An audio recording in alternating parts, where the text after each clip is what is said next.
मृगश्रृंग मुनि का भगवान से वरदान प्राप्त करके अपने घर लौटना। वशिष्ठ जी कहते हैं, राजन, मैं माघ मास का प्रभाव बतलाता हूँ, सुनो। इसे भक्ति पूर्वक सुनकर मनुष्य सब पापों से मुक्त हो जाता है। प्राचीन रत्नांतर कल्प के सतयुग में कुत्स नाम के एक ऋषि थे जो ब्रह्मा जी के पुत्र थे। वे बड़े ही तेजस्वी और निष्पाप थे। उन्होंने कर्दम ऋषि की सुंदरी कन्या के साथ विधि पूर्वक विवाह किया। उसके गर्भ से मुनि के वत्स नाम पुत्र हुआ जो वंश को बढ़ाने वाला था। वत्स की 5 वर्ष की अवस्था होने पर पिता ने उनका उपनयन संस्कार करके उन्हें गायत्री मंत्र का उपदेश दिया। अब वे ब्रह्मचर्य का पालन करते हुए भृगुकुल में निवास करने लगे। प्रतिदिन प्रातःकाल और सायंकाल अग्निहोत्र, तीनों समय स्नान और भिक्षा के अन्न का भोजन करते थे। इंद्रियों को काबू में रखते, काला मृग चर्म धारण करते और सदा स्वाध्याय में संलग्न रहते थे। पैर से लेकर शिखा तक लंबा पलाश का डंडा जिसमें कोई छेद ना हो लिए रहते थे। उनके कटी भाग में मूंज की मेखला शोभा पाती थी। हाथ में सदा कमंडलू धारण करते, स्वच्छ कौपीन पहनते, शुद्ध भाव से रहते और स्वच्छ यज्ञोपवीत धारण करते थे। उनका मस्तक समिधाओं की भस्म से सुशोभित था। वे सबके नयनों को प्रिय जान पड़ते थे। प्रतिदिन माता, पिता, गुरु, आचार्य, अन्यान्य बड़े बूढ़ों, सन्यासियों तथा ब्रह्मवादियों को प्रणाम करते थे।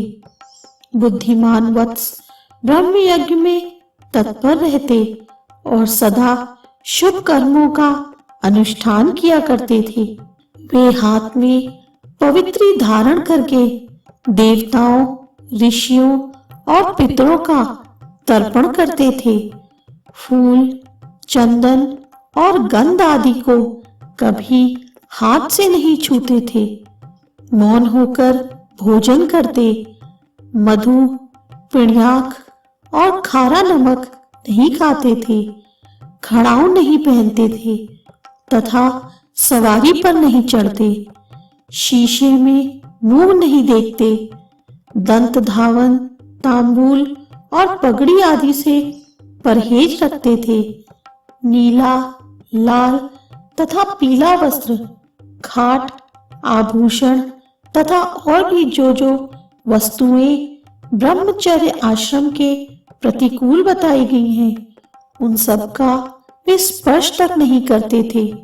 सदा शांत भाव से सदा चरण में ही तत्पर रहते थे।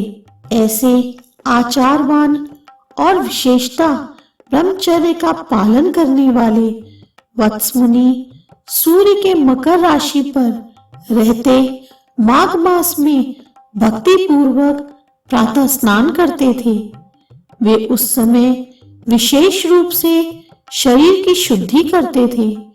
आकाश में जब इने गिने तारे रह जाते थे, उस समय ब्रह्म वेला में तो वे नित्य स्नान करते थे और फिर जब आधे सूर्य निकल आते, उसी समय भी माघ का स्नान करते रहते थे।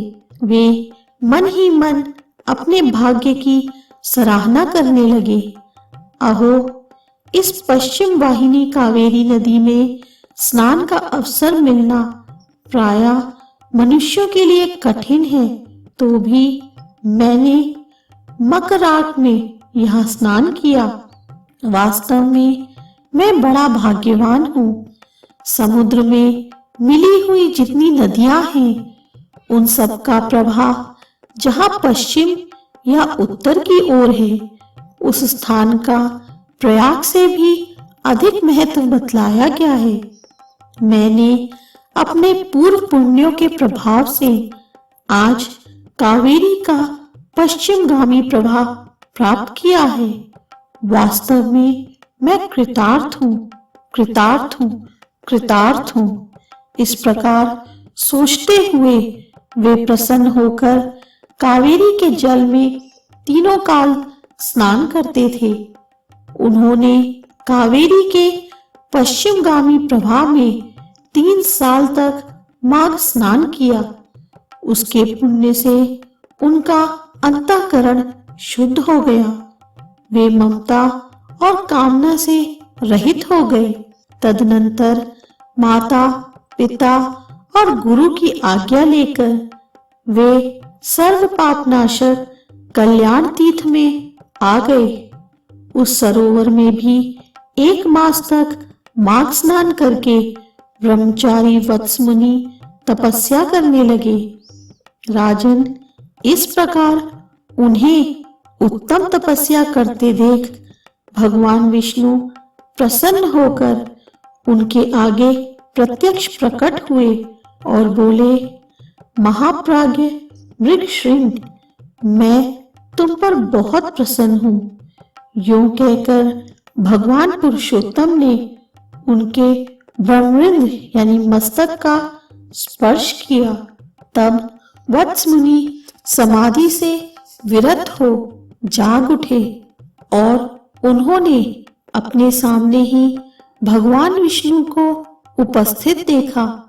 वे सहस्त्र सूर्यों के समान तेजस्वी कौस्तुभ मणि रूप आभूषण से अत्यंत भासमान दिखाई दे रहे थे। तब मुनि ने बड़े वेग से उठकर भगवान को प्रणाम किया और बड़े भाव से सुंदर स्तुति की। भगवान ऋषिकेश की स्तुति और नमस्कार करके वत्स मुनि अपने मस्तक पर हाथ जोड़े चुपचाप भगवान के सामने खड़े हो गए। उस समय उनके नेत्रों से आनंद के आंसू बह रहे थे और सारे शरीर में रोमांच हो आया था। तब श्री भगवान ने कहा, मृगश्रृंग, तुम्हारी इस स्तुति से मुझे बड़ी प्रसन्नता हुई है। माघ मास में इस सरोवर के जल में जो तुमने स्नान और तप किए हैं, इससे मैं बहुत संतुष्ट हूँ। मुने, तुम निरंतर कष्ट सहते सहते थक गए हो। दक्षिणाओं सहित यज्ञ, दान, अन्य नियमों तथा यमों के पालन से भी मुझे उतना संतोष नहीं होता जितना माघ के स्नान से होता है। पहले तुम मुझसे वर मांगो, फिर मैं तुम्हें मनोवांछित वस्तु प्रदान करूंगा। मृगश्रृंग, तुम मेरी प्रसन्नता के लिए मैं जो आज्ञा दूं उसका पालन करो। इस समय तुम्हारे ब्रह्मचर्य से जिस प्रकार ऋषियों को संतोष हुआ है, उसी प्रकार तुम यज्ञ करके देवताओं को और संतान उत्पन्न करके पितरों को संतुष्ट करो। मेरे संतोष के लिए ये दोनों कार्य तुम्हें सर्वथा करने चाहिए।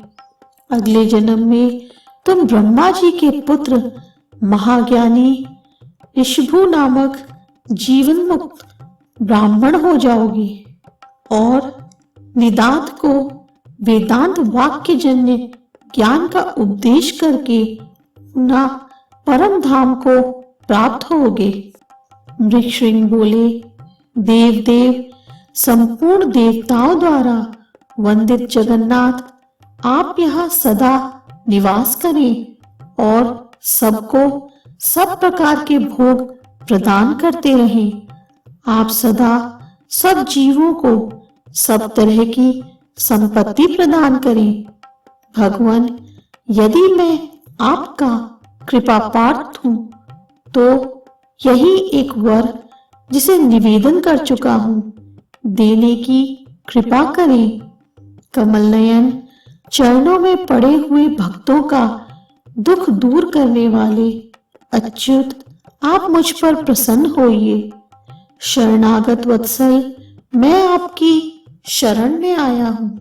भगवान विष्णु बोले, मृगश्रृंग एवमस्तु, मैं सदा यहाँ निवास करूंगा।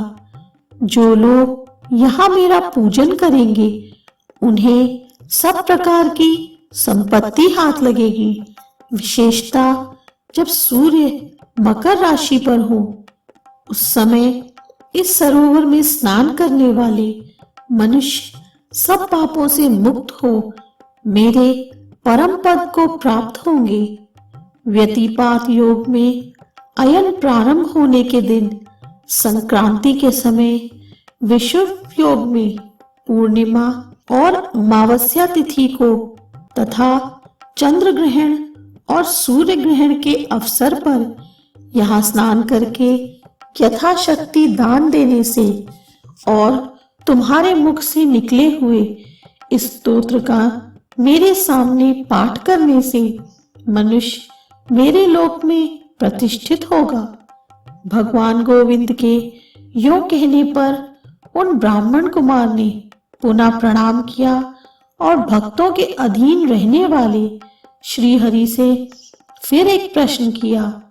कृपानिधे देवेश्वर, मैं तो कुत्स मुनि का पुत्र वत्स हूँ, फिर मुझे आपने मृगश्रृंग कहकर क्यों संबोधित किया? श्री भगवान बोले, ब्राह्मण, इस कल्याण सरोवर के तट पर जब तुम तपस्या करने में लगे थे, उस समय जो मृग प्रतिदिन यहाँ पानी पीने आते थे, वे निर्भय होकर तुम्हारे शरीर में अपने सींग रगड़ा करते थे। इसी से श्रेष्ठ महर्षि तुम्हें मृगश्रृंग कहते हैं। आज से सब लोग तुम्हें मृगश्रृंग ही कहेंगे। यों कहकर सबको सब कुछ प्रदान करने वाले भगवान सर्वेश्वर वहां रहने लगे। तदनंतर मृगश्रृंग मुनि ने भगवान का पूजन किया और उनकी आज्ञा लेकर वे उस पर्वत से चले गए। संसार का उपकार करने के लिए उन्होंने गृहस्थ धर्म को स्वीकार करने का निश्चय किया और अपने अंतःकरण में निरंतर वे आदि पुरुष कमल नयन भगवान विष्णु का चिंतन करने लगे।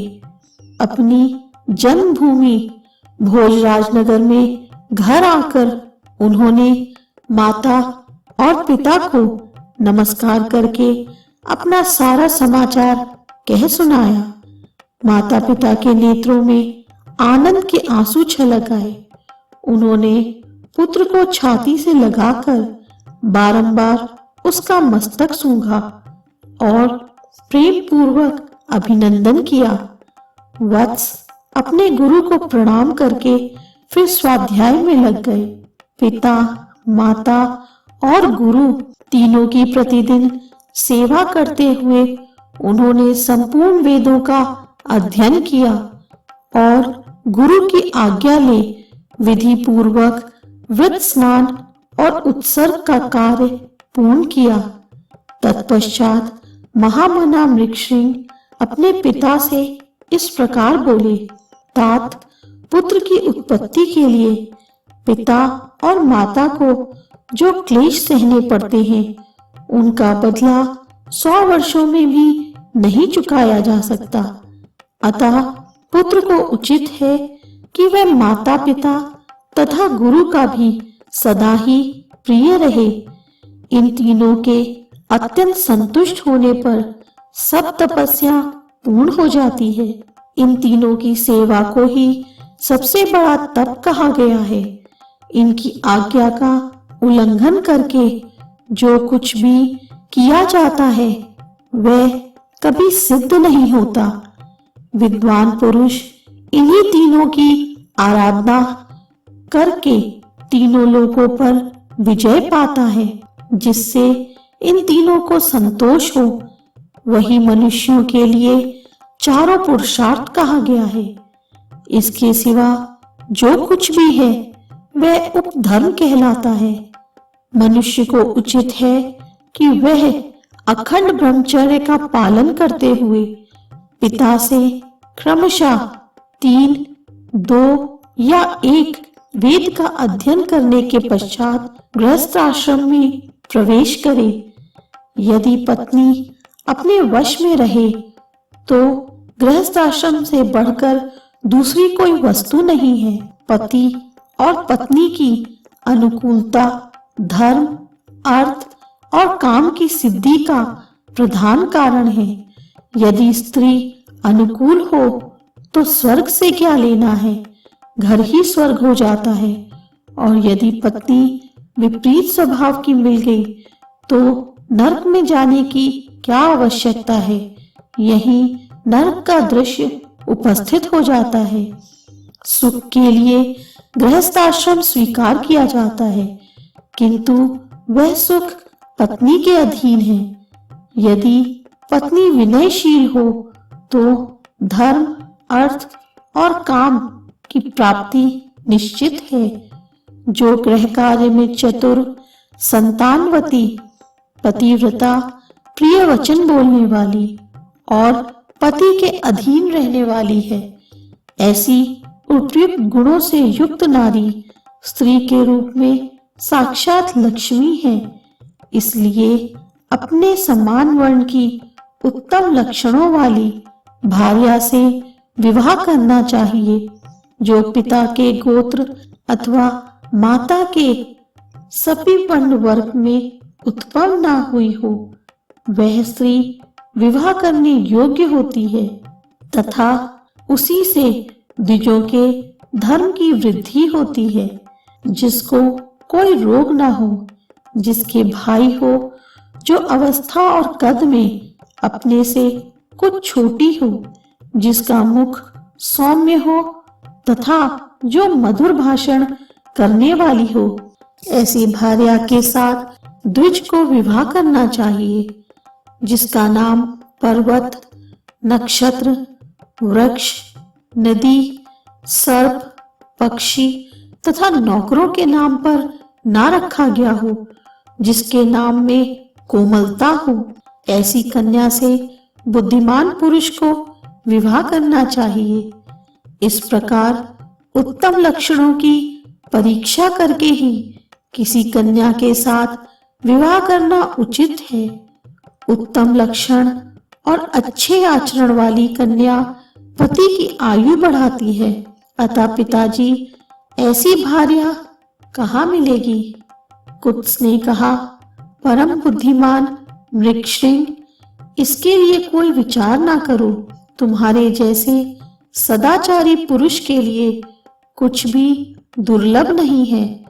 जो सदाचारहीन, आलसी, माघ स्नान न करने वाले, अतिथि पूजा से दूर रहने वाले, एकादशी को उपवास न करने वाले, महादेव जी की भक्ति से शून्य, माता पिता में भक्ति न रखने वाले, गुरु को संतोष न देने वाले, गौओं की सेवा से विमुख, ब्राह्मणों का हित न चाहने वाले, यज्ञ, होम और श्राद्ध न करने वाले, दूसरों को ना देकर अकेले खाने वाले, दान, धर्म और शील से रहित तथा अग्निहोत्र ना करके भोजन करने वाले हैं। ऐसे लोगों के लिए ही वैसी स्त्रियां दुर्लभ हैं। बेटा, प्रातःकाल स्नान करने पर माघ का महीना विद्या, निर्मल कीर्ति, आरोग्य, आयु, अक्षय धन, समस्त पापों से मुक्ति तथा इंद्रलोक प्रदान करता है। बेटा, माघ मास सौभाग्य, सदाचार, संतान वृद्धि, सत्संग, सत्य, उदार भाव, ख्याति, शूरता और बल सब कुछ देता है। कहाँ तक गिनाऊं, वह क्या क्या नहीं देता। पुण्यात्मन, कमल के समान नेत्रों वाले भगवान विष्णु माघ स्नान करने से तुम पर बहुत प्रसन्न हैं। वशिष्ठ जी कहते हैं, राजन पिता के ये सत्य वचन सुनकर मृगश्रिंग मुनि मन ही मन बहुत प्रसन्न हुए। उन्होंने पिता के चरणों में मस्तक झुकाकर पुनः प्रणाम किया और दिन रात वे अपने हृदय में श्री हरि का ही चिंतन करने